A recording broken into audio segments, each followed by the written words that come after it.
the main topic for today, we wanted to talk about air sealing strategies, basically how to write one and what a good one looks like. So that's what we're going to do. And then I had a video which I wanted to share with you guys, but I can't get that video uploaded.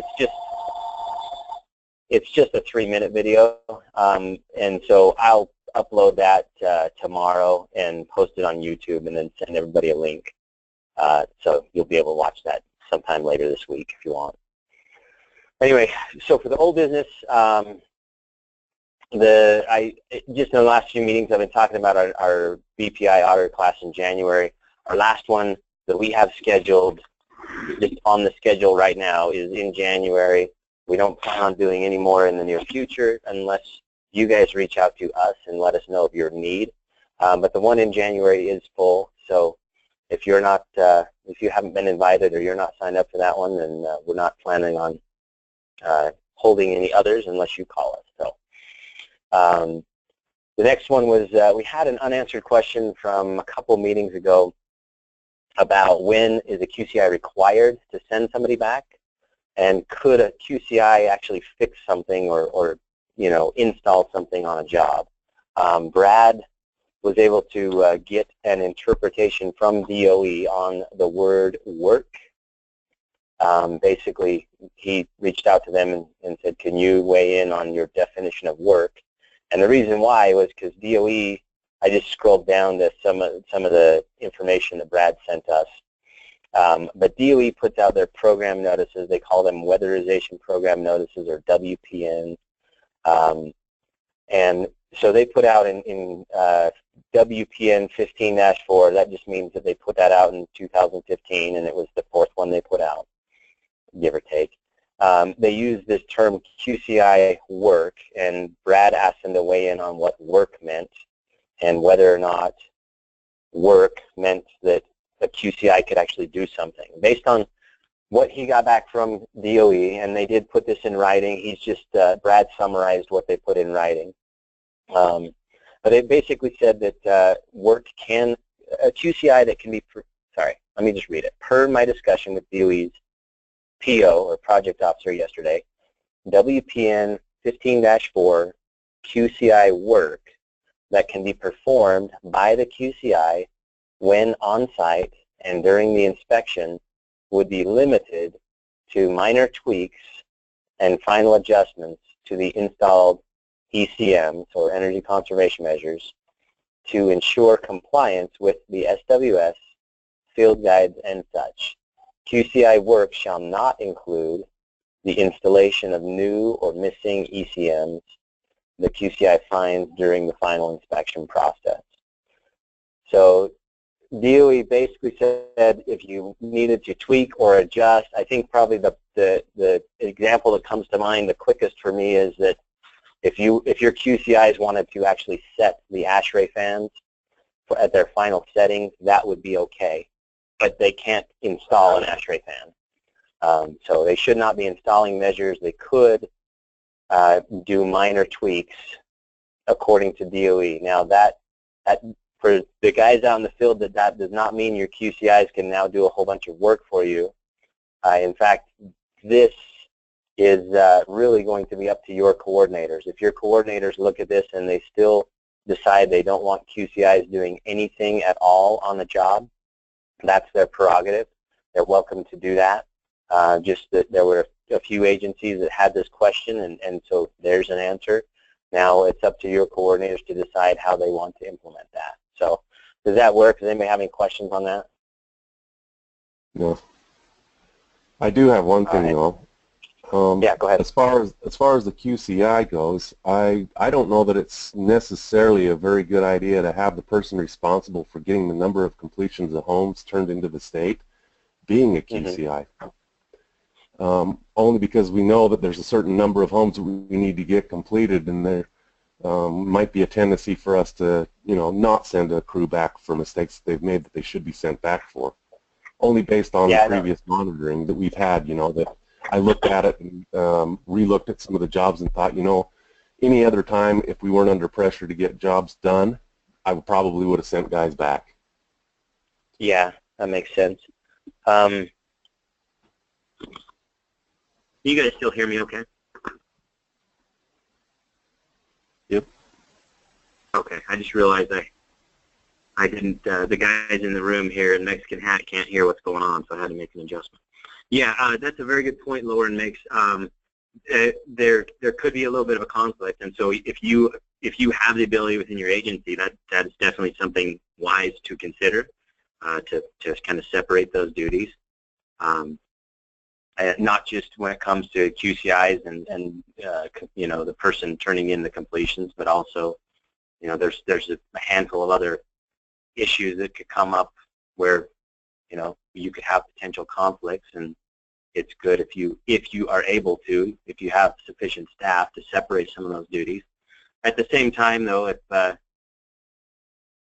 you know, just bear in mind the principle behind all of it. Like if you're responsible to turn in completions and QCI the job, just remember how it all works. Like we've, at the state level, we've tried to put in place some incentives to help the QCIs do a good job, and unfortunately the incentive is more of a stick than a carrot, and that's that you could lose your certification if you're you know, passing off stuff that didn't meet the standard. But you know, and I think in that case the stick is appropriate. Instead of, you know, we don't want to, we can't say please, because we get held to the same standard. We have to say this is the standard. If you don't meet it, then it doesn't, you know, it's not a true completion. So anyway, any other questions on that one? All right, let's move on to the new business. The first one, I just threw this on last night as I was going through things. I just wanted to make a mention. So next week I have a couple of guys that are coming up to the training center, and I'm going to do basically a neat Auditor 101 training with them.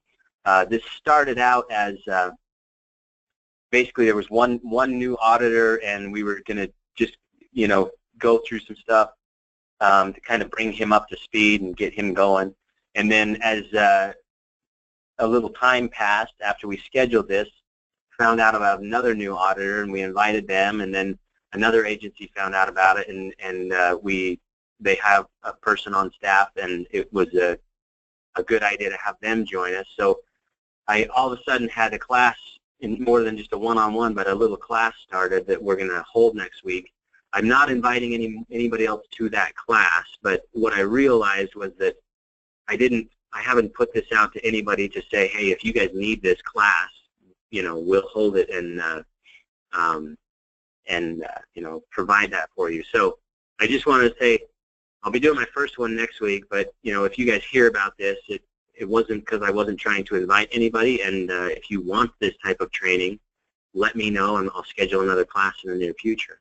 That could be if you're a coordinator and you just want to see, you want to kind of get up to speed on what your auditors are doing. If you have somebody on staff, they don't necessarily have to be an auditor, but if you want them to have a better understanding of how the audit works and things like that, I'm happy to do that for anybody. Or if you are an auditor and you would like to just go through the basics once again. A lot of the auditors have kind of done this one-on-one at your agencies already, but if you really want to go through it again, let me know. We'll schedule something. So anyway, I just wanted to mention that. The next one I have here is that I don't. For those of you who subscribe to this email, you may have already seen it, but about a month ago, the folks at Residential Energy Dynamics, it's Rick Karg. He's the one that puts together a bunch of different calculators.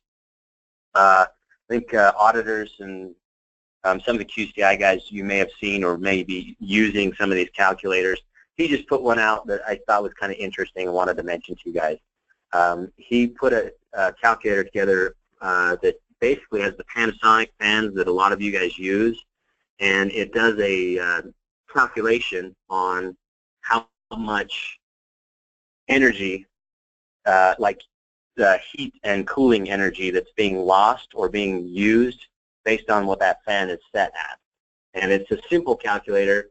I put the link to it in the meeting agenda, so you guys can, and I sent that out last week with this meeting invite, so if you're looking for that link, it's in there.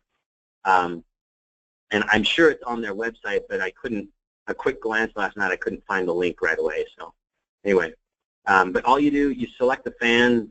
The one I selected here was the Whisper Green, which is the one that I'm most familiar with. But they have, he's got a couple of Panasonic models in there. I put in my zip code, my house, and I think my fuel price might be off a little bit, but I'll leave it alone here. And then you basically, you can put in the fuel price for the area and the electric. And the one thing I don't like, I wish it would allow us, because we go out and actually measure some of this stuff, I wish that it would allow us to put in the air changes per hour for the house and then just give us a real number.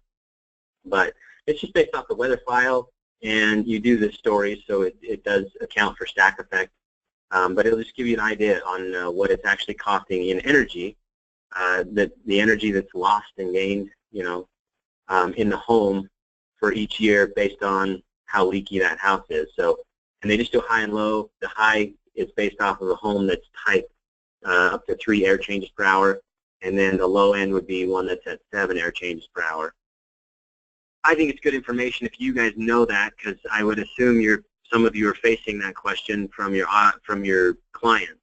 I would imagine auditors and QCI and a lot of field guys, as you guys are installing these ASHRAE fans, you may be fielding some questions. So I'd encourage you to get on, play around with that, and just kind of get an idea in your area, put your, you know, your zip code and get your gas price in there and get an idea of what that could cost so that your clients, you can kind of educate them a little better. The next item I had was Brad put out a Utah Weatherization Program notice, so UWPN. If you're looking for those, we put all of those on our IWTC site. It's this tab here that's UWPNs, and I won't go to that one there, but basically what that one is was that was the change, or that was our very first edit to the field guide. The field guide is a printed book, so, you know, and we actually don't own the copyright to it, so we can't go in and just edit it and keep it up to date. We're going to have to do that periodically. We'll probably do that sometime. I think we were thinking in 18, because we're going to have some health and safety changes and stuff. Anyway, so the next periodic update is not coming for a little while, so we may have to issue a couple of changes over time, and they're just going to go in as like an attachment to the field guide. So our Utah Weatherization Program Notice 16-10 contains our first change to the field guide, and the change was that 30-inch rule. Oh, I do need to go to this because I wanted to show you guys one thing. So hopefully the internet will work well enough for me to do this. And they're just in chronological order, so if you want to see the newest one, you actually have to scroll down to the bottom. But if this looks, I hope this looks familiar to some of you. We put this out for public comment back in August, and then we had to get DOE to weigh in on some stuff, and DOE finally weighed in on our suggestion for a 30-inch height limit and gave us some guidance on that. Their guidance was actually, why are you asking this question? Because if there's limited space in a crawl space, you shouldn't go in there and do work. So we took that as it's okay for us to have our 30-inch rule, and we've put it, you know, we've made it official. So the program notice contains the draft, and then it contains the official version. I'll scroll back up to the draft. There's one thing I wanted to make sure everybody is clear on, and it's this last check mark here before you get to the other considerations. And this basically talks about, the whole thing talks about crawl space, moisture, and safety issues, and we kind of reiterated how you install a vapor barrier, and that if you do have the height limitation of the majority of the space is 30 inches or less, or I think we said less than 30 inches, not 30 inches or less, then you can, if you choose to, you can defer those measures. But I want to make sure everybody's clear on this. The very last thing says when a partial vapor barrier is installed, or the vapor barrier, or for that matter, any other measure in the crawl space is deferred, including the vapor barrier, ASHRAE shall be addressed. Shall is, that's the same as must, or I don't know how else to say it clearer than that. This is how you have to do it. ASHRAE shall be addressed using balanced or positive pressure. So if you go into a home and you cannot address the vapor barrier in the crawl space, you can't use an exhaust fan to do ASHRAE. You've got to do positive or balanced. There are ways to do positive or balanced with an exhaust fan. Am I saying that backwards? No, with an exhaust fan, we're sucking air out. So yeah, so it shouldn't be exhausting. You should positive is blowing air in, and anyway, balanced is the same air in, the same air out. Any questions on that one? Just want to make sure everybody was aware of it. I know we're starting to see some homes get where some of the measures are being deferred, but we'll have to keep an eye on that and make sure we're doing the positive or balanced approach. If your agency does not know how to do that, reach out to. Is it okay if they reach out to you? Absolutely. Reach out to Wade. Wade will either help you with that, or he may point you to an agency who has figured out how to do that well. But if you guys don't know how to do that, you need to learn how to do that and make sure you're doing that, especially if you're going to be deferring homes with without doing a vapor barrier there, and deferring measures, not homes. Okay, but yeah, so we put the attachment out. It's available to you guys. Make sure if you're a technician and this is the first time you're hearing it, go read that. If you need to print it off and tape it to the back of your book, or whatever you need to do, do that. If your agency has subcontractors, you're required to make sure that your subcontractors get that, and DOE went as far as to say you actually have to document that you have passed that along to your subcontractors. So I would recommend that you send it to them in an email, and you require them to respond saying that they got it or something like that. Anyway, enough on that. The next one is that the U of U, which is the agency a lot of us have gone to for lead training. I noticed last week they finally posted their 2017 course schedule, and it's kind of confusing. If you are familiar with their website, you'll see the 2016 course schedule, and you have to go down to the bottom before you can see the 2017 one.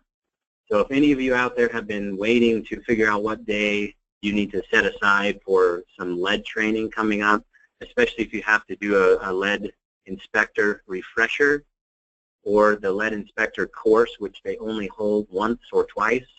I think those are both in January and February, and then I don't think they hold them again for the rest of the year. So make sure you jump on right away and at least put that on your calendar. The lead inspector, as of last week, I couldn't actually register for the class yet. And then they do hold the is it RRP? Mm-hmm.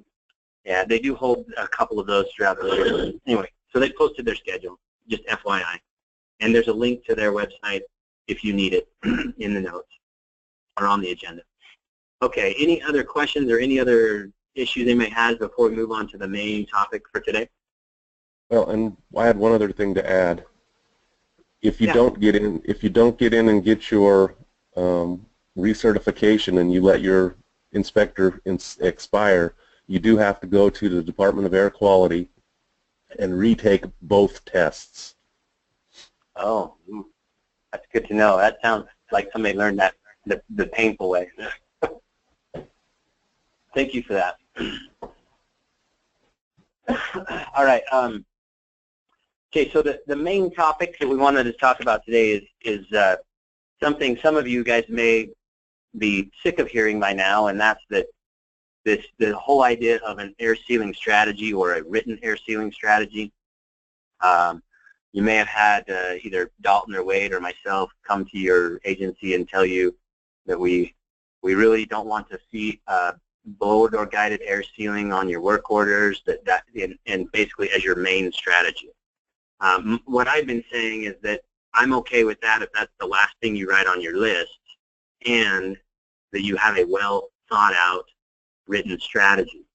But if you're like me, I love to see examples of things. I want to know what that looks like.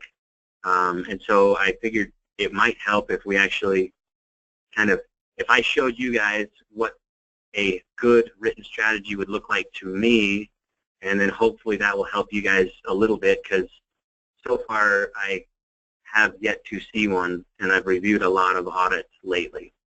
Now for the technicians and for the QCI folks that are joining us, I am going to, it's going to feel like I'm talking to the auditors for the next few minutes, but I feel like this is really valuable for you guys to understand as well, because, well, the technicians, you're installing this, and it helps to know why the auditors wrote what they wrote and why they wrote it the way they wrote it. And then for the QCI, I feel like it's very valuable for you to understand what the auditor was trying to do, what the goal was, so that you can verify or determine whether or not they met the goal when you're reviewing their work. So I wanted to talk about it. I have an example. Hopefully the internet will continue to work for us, and I can show you this example. And this is something we've been concerned about, and I don't know why it never occurred to me, but late last night, I ran some numbers just to see where we're at and to see how big of a problem it really is or is not. And so I just made some quick notes. Basically, I took all of the jobs that have been turned in as completions over the last 12 months, basically from November, anyway, the last 12 months as of December 1st. So I found that just weatherization jobs, I took out all the crisis jobs, so these are just weatherization jobs. There was 507 jobs turned in. Of those 507 jobs, 324 of them did not meet the required goal of 30% reduction, or if the home on the pre-weatherization blower door number, if that was above 4,000, you're actually required to get a 50% reduction. So 324 of them did not meet either their 30 or 50% requirement. And of the jobs that fell short, the average reduction on those jobs was only 14%.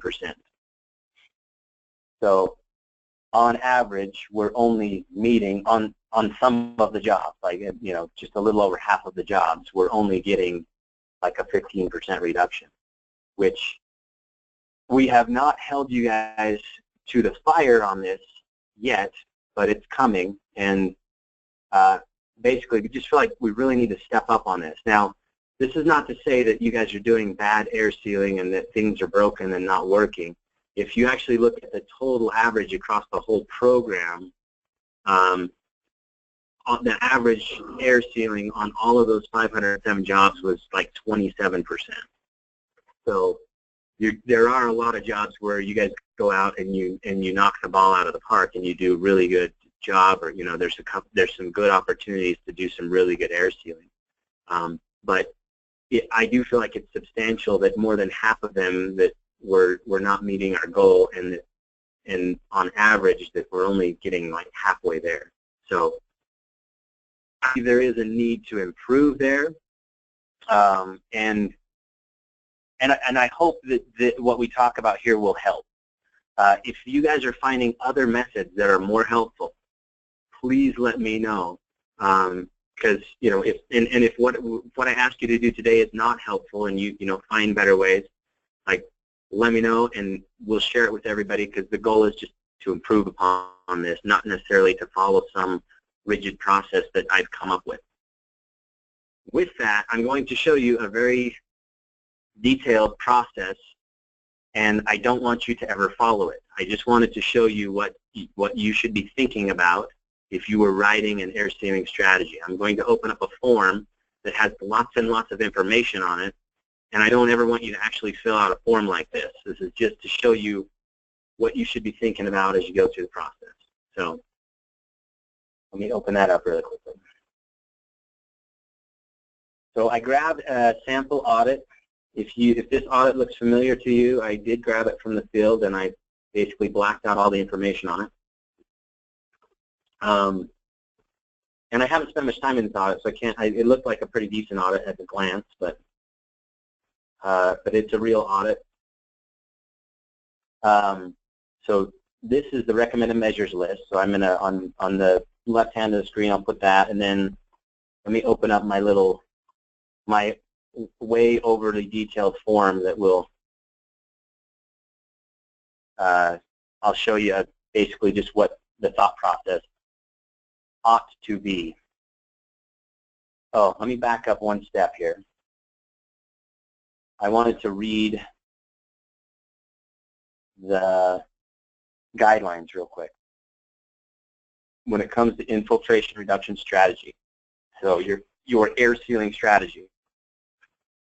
So this is in section B9, which is where all of the auditor, I tried to put as much of the auditor stuff in B9 as I can.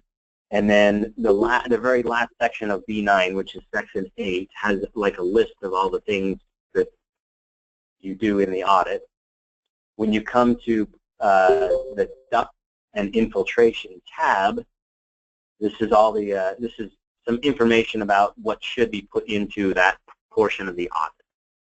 So it's B9, section 8, section K. And it says infiltration reduction strategy. Each audit must contain a written strategy for reducing air infiltration at the thermal boundary by 30 to 50%. And again, that has to do with that, whether it's at the 4,000 CFM of leakage threshold or not. The air sealing strategy should align with the thermal boundary strategy. Now, in another section just up above here, it talks about how auditors are required to have a written thermal boundary strategy. And I won't go into what that looks like right now, but basically the goal there is to look at a house and complete the thermal boundary. So they have to determine if the thermal boundary is complete and then use the audit to evaluate if there are any opportunities to complete it by adding some insulation to a basement wall or increasing the attic insulation or whatever. So your air sealing strategy should align with your thermal boundary strategy because we align with thermal and air barriers, right? On most homes, this can be documented in the comment section of the ducts and infiltration tab of the NEAT MIA audit. So there's a little comment box, and really all I'm looking for is a brief description of what you're going to do with your air sealing money. I did go on in the guidelines to say more complex single-family and multifamily homes may require diagrams to document the strategy. A diagram is recommended on all homes as a best practice. I've also noticed some auditors they do a very good job of detailing their air sealing strategy on a work order, and just as a best practice, I've been asking them if that's what you're doing in the comment section here, just make a reference to that. Just say, hey, for the air sealing strategy, see the work order. And then as I'm reading it, I know to go look. If a federal auditor was reading it, they'd know to go find it on a work order and find that there's more information there. Anyway, so we're required to have a written infiltration reduction strategy. The next bullet says auditors are required to measure and document the total leakage of the home using a blower door and the TechTite software. And that one we're doing pretty good at. Most everybody's doing that, and they're doing it well and doing it right.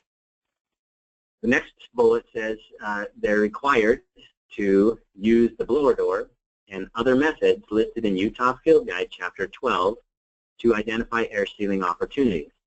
Utah Field Guide Chapter 12 talks about zonal pressure diagnostics and just advanced pressure diagnostics and advanced, I don't know that it really goes into our advanced leakage quantification, but basically the idea there is that when it's appropriate, auditors should be getting out the other tools that they use and have been trained on and do additional or further investigation so they can better identify their air sealing opportunities.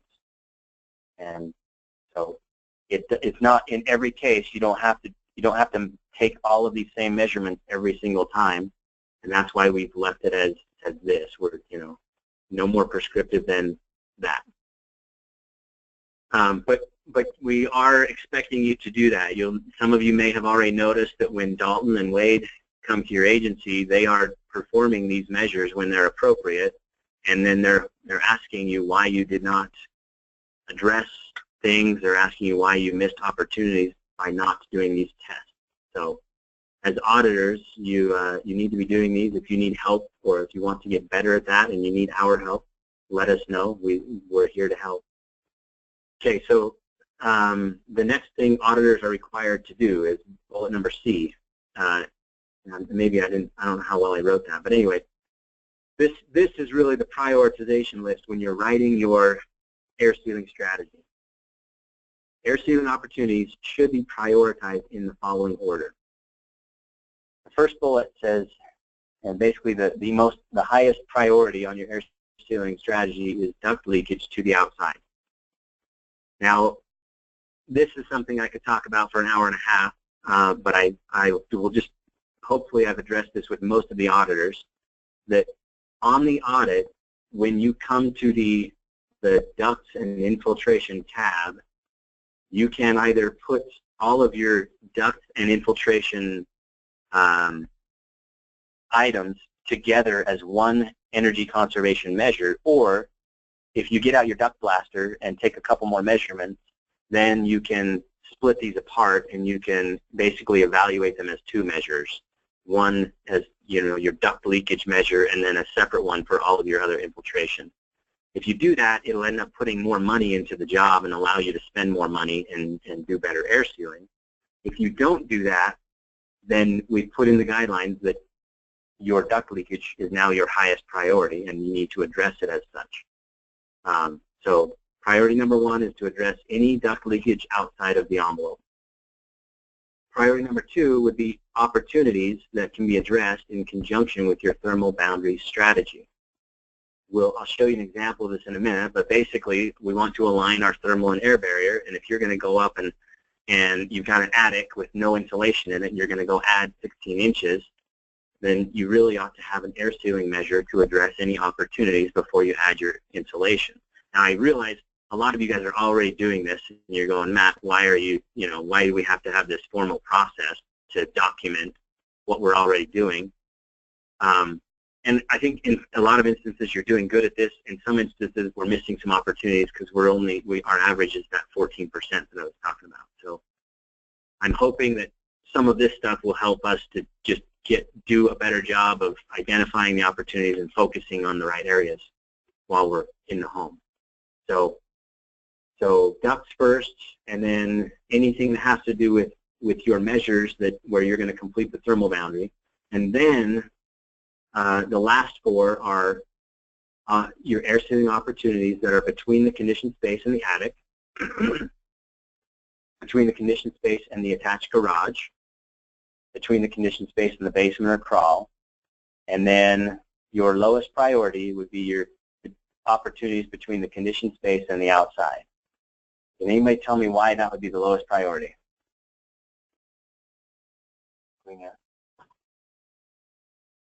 Yeah, did you guys hear that? Gabe here said it's clean air, and that's exactly what it is. We're doing a lot of exhaust for our ASHRAE approach, and if you're using that, then you're sucking air through all those holes in the attic. You're sucking air out of that garage. You're sucking air out of the crawl space, and you're dumping it in the house. And I hope you tell the client you're welcome when you leave when you do that for them. But no, it's just really just want you guys to think about what we're doing when we go into that home, and so if we'll use this as a good measuring stick, it will help us to make sure we're not leaving them with filthy air. I would much rather show up to a house and see a 2-inch gap underneath a door and see some amazing attic air sealing and garage sealing and crawl space sealing. And if I was QCI in that house and you got your reduction and there was still a gap under the door, I would check that off and say that was complete and walk away because you did your job. I realize that's an extreme example, but like, I don't really care if you keep that clean air from getting into the house from outside. I'm more concerned about the other stuff. So, okay, so that's the laundry list, or that's the prioritization. So let me go back to my little overly detailed list of what this would look like. And I got to rearrange so I can see what I'm doing on my screen here.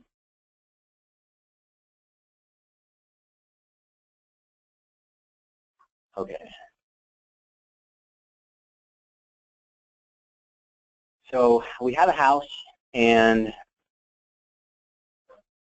the pre-blower door number was 3600 or 3601, and the auditor ran the audit, and the recommended measures come back. Hopefully you guys can see this well enough on your screen.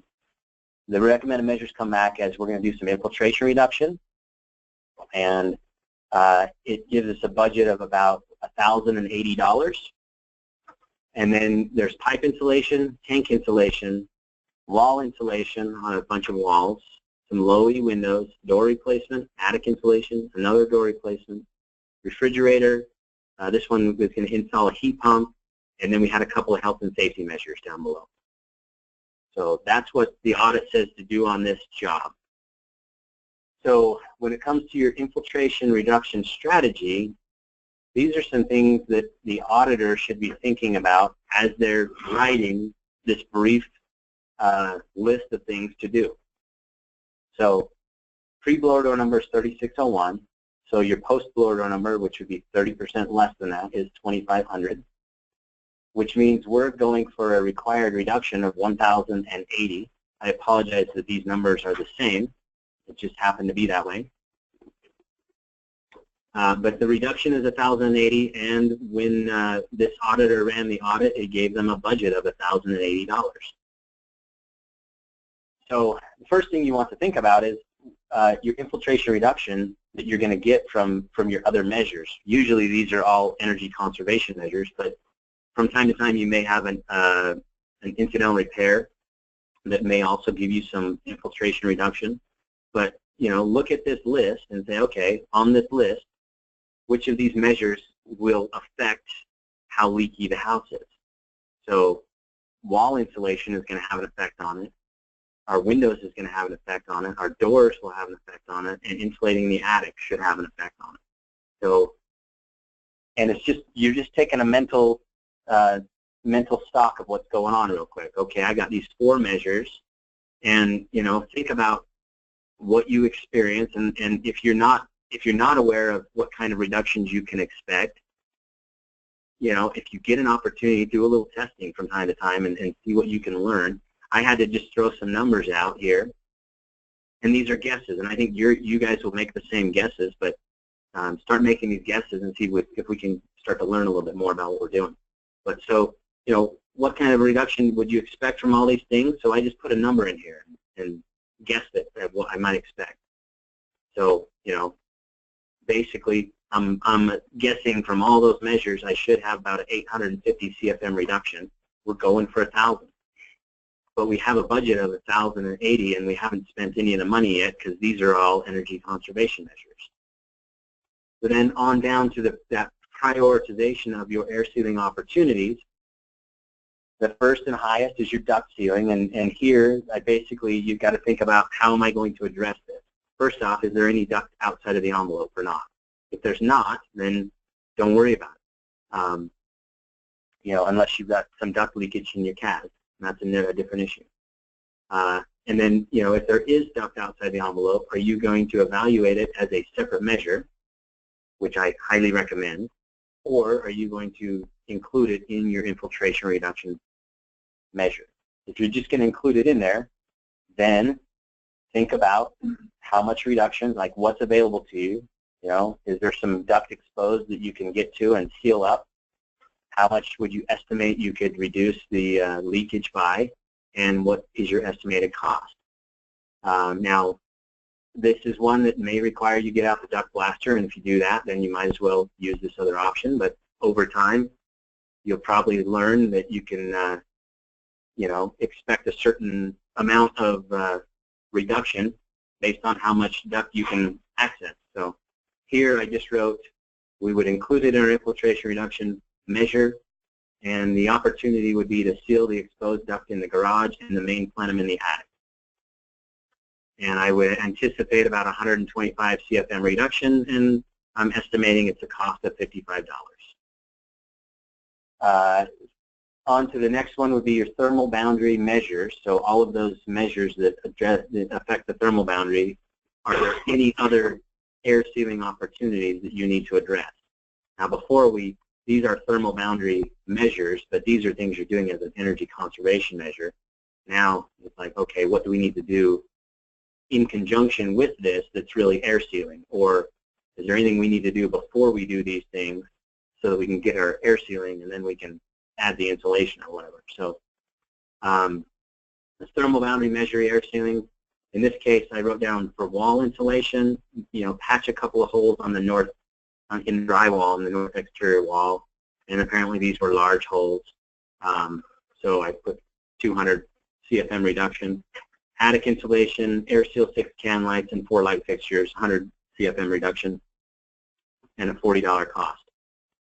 Now, one of the things I want to make clear to everybody is think about what you're doing, especially when you get in that attic. If in order to do a little bit of air sealing in an attic, you're going to have to like tromp down a whole bunch of insulation, it might not be worth it. You might want to leave those can lights alone, or you might want to think about addressing them from inside the house instead of up in the attic. But if you got 6 inches of some rock wool and you know you're going to be blowing in some more on top of it, it's the perfect opportunity to get up in there and do a little bit of air sealing. And anyway, that's what we're looking for there. We don't want to see you guys tromping out a bunch of insulation thinking the state's going to make me do this or you're required to do this. Your auditor really should be determining whether or not if there's a good opportunity there to address something or not. And I'll tell you, in my home in Alpine, I had 24 can lights. None of them were IC rated, I don't think. And I taped every one of them off from the inside, and I only got 100 CFM reduction. It's good information to tape some of these things off, test them, and figure out what you can expect from some of these things. Yeah, Evan's got a question. When you're starting, you're on a low level,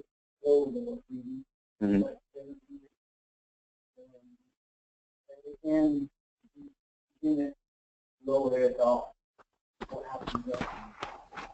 So even though you added a wood stone, you install metal, you add insulation, so there was no that you need that 30% reduction. So Evan's asking if basically we show up, we do a bunch of work, and we either didn't move the needle much, or we basically don't get that 30% reduction. And like, really, honestly, we want to take a look at did we do a good job on our air sealing or not. In this example, when I get to the bottom of this, you'll see that there's still $470 left over on the air sealing budget.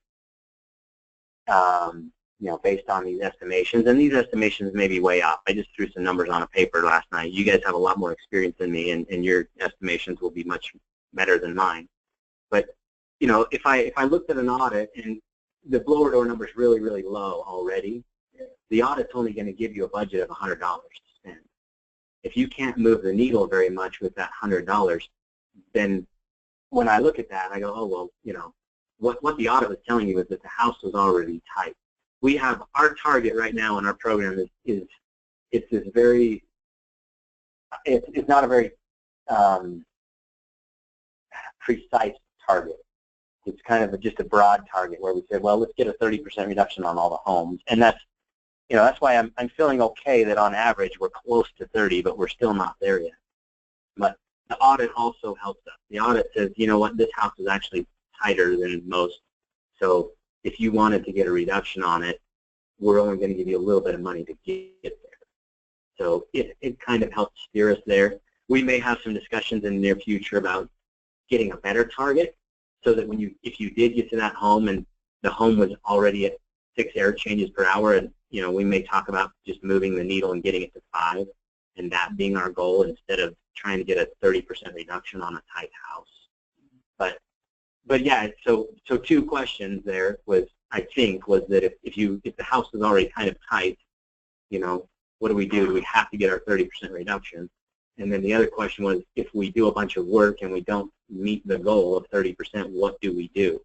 As technicians, if you guys are out in the field and you're not reaching your goal of 30%, if I was your auditor, I would love to hear about that, because that means I need to learn some more things. That means I wrote a bad air sealing strategy for you, and I need to figure out how to make a better one. And if you guys can communicate that to your auditors, then they can become a better auditor. But just, I think there's just a bunch of little things we can do. If everybody's aware that let's try a little harder to reach that 30% goal, instead of just finishing the job, saying we can't do it, and walking away. You know. We also did one home that had a low number. Lately. Yeah, so Evans mentioned that they had a home where their blower door was higher when they left than when they started, because they added a wood stove, which had an impact on their infiltration. I did not do an exact count, but I think of those 507 homes that I looked at that were turned in, I think about 15 of them had higher blower door numbers post-weatherization, which I think is a problem. We ought to address that. Anyway, so back to my little example here, just to finish showing you guys this, overly detailed thought process. Your thermal boundary. One comment about that, a higher blower door, though, please. Yes, go ahead. If you go into a home and you're doing a complete system or making major changes in the heating system, it's really conceivable to have a higher blower door, because you're cutting holes in walls or floors or areas like that. And so I think those kind of things need to be taken into consideration as well when you're looking at a higher blower door going out than going in. Yeah, and what I've been telling the auditors on any of this stuff, anytime you run into a weird situation, if you're concerned about it, write that down on your audit. If you're a technician and you run into a weird situation, write that down on your field notes. Like, you guys are doing really good work. Where we get killed is on the paperwork, and I wish it didn't have to come to that, but it does. Like, if you'll write down what happened, if you'll write down an explanation of, hey, we did this furnace, and this is why our blower door ended up higher than it was before, and we basically just write down that you thought it through, you attempted to address the issue, and why it couldn't be resolved. That's perfect. That's all we're after. Well, and then there's always going to be an anomaly. And there's one other thing to consider as well, and that's called client motivation. When suddenly you show up to their home to make some repairs, they suddenly get motivated to tear it apart to make their own improvement at the same time.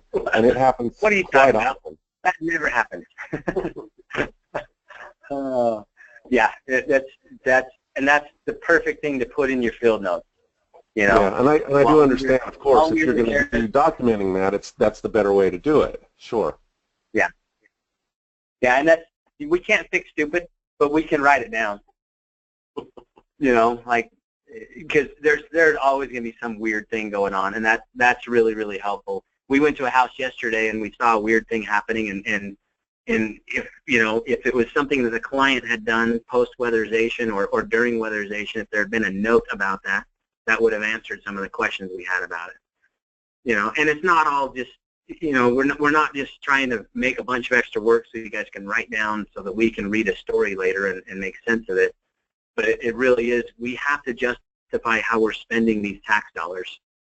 And that's part of it, because we have rules that say don't work on a home if it's being remodeled. If halfway through the work process your homeowner starts remodeling, if you'll write that down, and then now we know what happened, and you guys did everything you could. So. Well, and sometimes it's too late by the time we've done the audit and by the time we get materials to go start work. Oh yeah, and that's, again, that just, you guys just think through what the best approach is going to be and do your best work, and then just write down why it didn't turn out as good as you wanted it to, But yeah, and I definitely think there's going to be some situations where the blower door could be worse. But what would leave me with warm fuzzies is that the auditor or somebody wrote in the file a logical explanation as to why it's worse, and why they could not improve upon it. You know, like that tells me that you guys did a really good job on that. You did your best work. So it's a little more concerning when we get there and everybody's scratching their head and nobody's really sure why it's happened that way or things turned out that way. So. Can I chime in and just give you a couple of examples that will maybe help you understand? So we went to one home during our monitoring. We chose that home because it had a high blower door to start with, upwards of 5,000 CFM. And when it was all said and done, the final blower door was still about 5,000 CFM. There was no reduction. So we wanted to go find out what the story was. And the auditor had a fairly well put together air sealing plan for this house. It had a lot of good detail in it.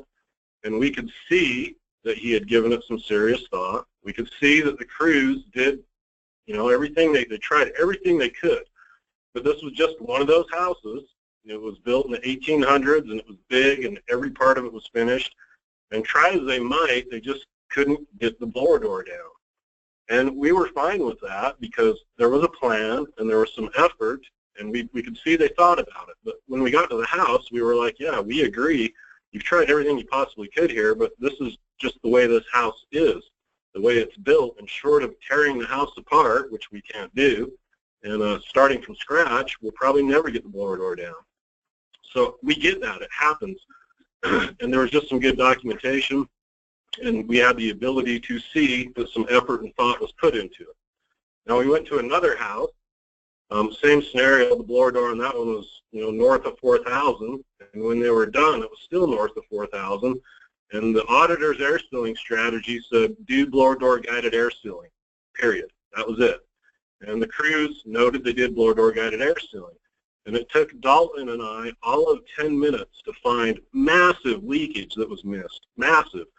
So then we took another 15 minutes and did ALQ and found of that 4,000 CFM blower door, we found about where 2,500 CFM of it was at, based on ALQ testing.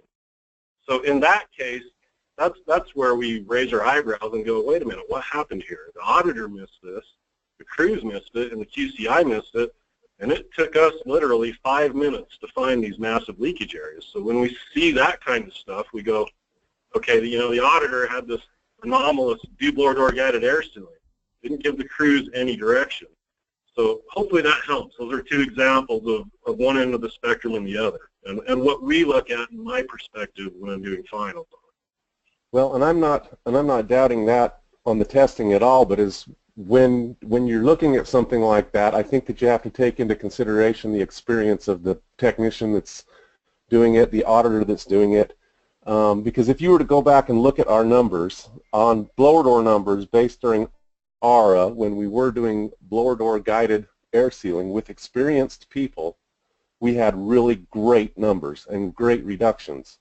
And yeah, we've gone through the testing and done testing and learn how to find air leaks through all this testing. The thing is you've got to have people that have the experience finding it, and you've got to have your auditor be the same. Yeah, I agree 100% with that, Lauren. Blower door guided air sealing works if the guys who are doing it know what they're doing, and some of them do, and some of them don't, and that's all just a matter of training. But, you know, the point I'm trying to make... Blower door guided air sealing has not gone away. All it has done has been shifted to the responsibility of the auditor doing it in the first place, because that's really all it has done. Yeah, and I know it's not a very popular subject to talk about. No, that's spot on. Like at your agency, if you've got guys in the field that you feel are really good at that kind of stuff, keep using them. At the state level, we are absolutely focusing on the auditor because that's who we have had the opportunity to train and make sure they know how to do this. And in that same, you know, along that same line, I would hope that you guys at agencies, that you would expect your auditors to understand and know how to do these things. And auditors, if you don't know how to do these things and you reach out to us, we will help you as much as we possibly can. But we want your auditors to be the experts here, but if you guys got guys in the field, and you know that's why we have them join us on this meeting if they're not already joining us. The more everybody knows, the better off we are. But based on our training capacity, this is where we're focusing right now, and that's all it is. But absolutely, if you know you've got guys out in the field that can do this and they're doing it well, rely upon that as well. But I'm still going to want your auditor I want them to show that they're thinking through, this is our air sealing strategy and this is why. And your guys in the field, if they know what they're doing, they're going to look at this and go, yeah, that one makes sense, and they're going to go and knock it out of the park. I hope. But if we try and push this rock up the hill a little ways and it just doesn't work, and the correct approach is to get the guys in the field doing this better, then we can definitely look at that. But anyway, so just quick to finish up my example, I basically just went through and kind of looked at each thing following that priority list, and basically said, what are my opportunities at each of these levels? On the attic, do a zonal on the attic, do a zonal on the garage. Think about, how connected these are, how good an air barrier you have between those.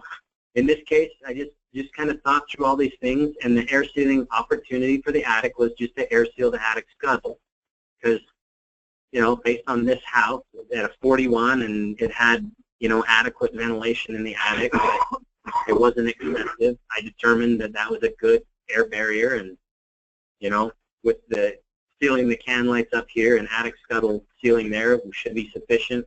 Garage, just seal some outlets between the living room and the garage, and weather strip a door between the garage and the house. The basement, air seal some exposed rim. Oh, this is one I want to make sure you guys are aware of. So some of the measures we do, like if you're going to insulate an attic, you're going to expect a little bit of air sealing from that. Like sometimes we'll do an insulation measure and we're going to get some air sealing from it. It's kind of just, a perk of doing that measure. And sometimes the exact opposite is true. You're going to do an air sealing measure and you're going to get a little bit of insulation in return. Air sealing the rim of a house, you may, as an auditor, you may run the audit and the audit's going to tell you, you know what, putting insulation on that rim does not have a payback. The audit's only looking at that as an insulation measure. It's not looking at that as an air sealing measure. So it calculated the heat loss that you would have through the rim, and it determined that it was not cost effective to add that insulation there to decrease the heat loss. But if you determine as an auditor that even though the insulation, as an insulation measure, it doesn't work, but it's still really, really leaky, you can use some two-part foam and do some air sealing on the rim. And so, this would be an example of, hey, the sill or the rim insulation did not pay back, but I'm still going to use some two-part to air seal it up. Another example of that is the new LED can light trims. Those do really good air sealing, and if you evaluated to replace a bunch of LED can lights as light bulbs and it didn't pay back, which it will, but say it didn't, and you had a bunch of money left over in your infiltration reduction budget, you could replace a bunch of LED lights as an air sealing measure to fill up those can lights if you wanted to. So there's a couple of times, you can kind of be strategic about what you're doing to seal that house up and accomplish the goal. Anyway, what I did on this was I went through and everything I wrote in red, that's really what your air sealing strategy is. So in the comments section of the audit, if an auditor wrote down seal exposed duct in the garage and main plenum and attic, patch 2 holes in the north exterior wall, air seal 6 can lights and 4 fixtures, seal the attic scuttle, air seal 5 outlets on the wall between the living room and garage and weather strip the door, and air seal the rim in the basement and foam around the basement exterior door, period. That would be a good, solid air sealing strategy. You don't have to show me that you did all this math and that you're going to use up that budget or anything. I'm looking at it and I'm doing the same thing I would expect you guys to do. Just a quick glance, you can kind of tally in your head about how much air sealing you would expect from doing all those things, and you can kind of tally roughly what that would cost. Now, if at the end of that list you wanted to add blower door guided air sealing, I'd be fine with that too, because I could see that it's a well thought out plan, and it also, you know, you've got a field guy that does some excellent work, and you know that once he's done with all of that, if you haven't quite hit the target, that he'll be able to kick on the blower door and find a few more opportunities. That would be fantastic. So I like that as well, because then they're not looking at the work order, only doing what's on the work order and making the excuse of, well, that's what all that was on the work order, so we shouldn't look for anything more. Yeah, absolutely. I'm missing the point. Cool. Sorry, no, I'm sorry, we were having a little offline conversation. But yeah, absolutely. So that's what I wanted to show you guys as far as air sealing. Hopefully that helps a little bit to at least just clarify what we might be asking for at the state. If you guys have better ways to do it, again, let us know, because, you know, I'm not out there doing this every day. I am doing it a fair amount. I'm seeing a lot of it. Just trying to find a way to get a little better at it. And then the other thing I had on here was, so speaking of two-part foam on a sill, I know I've talked to a lot of auditors about this. So Bear River has been doing closed blow with two-part foam on, basically, if you go into a finished basement and you know that the sill is not insulated, they've got a really good technique that works. Some of you may have already figured out techniques like this.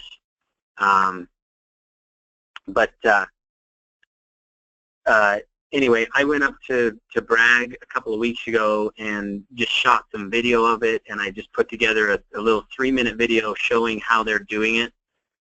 But due to limited internet access, I was not able to post the video, but I will post it tomorrow, and I'll send that link out.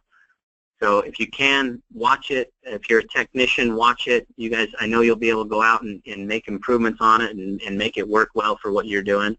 But I thought it was a good approach. And if you guys see this and you know you're doing something else at your agency that would be helpful for everybody else to see, let me know, and we'll come and shoot a little video and share that with everybody, just, you know, so the whole program can be aware and use the things that they want to use to be better. Okay, that's all I had on the main topic. I know I talked a lot. Does anybody else have comments, questions, concerns, or anything else they want to add before we end? I'm hearing it's fairly quiet. Our next meeting is January 3rd. So the first Tuesday again. It'll be right after the holidays. Hopefully things won't be too crazy busy and you'll be able to join us. I don't have a topic picked yet for it. If anybody has any suggestions or ideas, I'll just do what I always do and say, send me an email, and we'll find something that's we hope is timely and will be useful to you guys. Thank you for everybody's participation, and if nobody has anything else, we'll go ahead and end. Thanks, guys.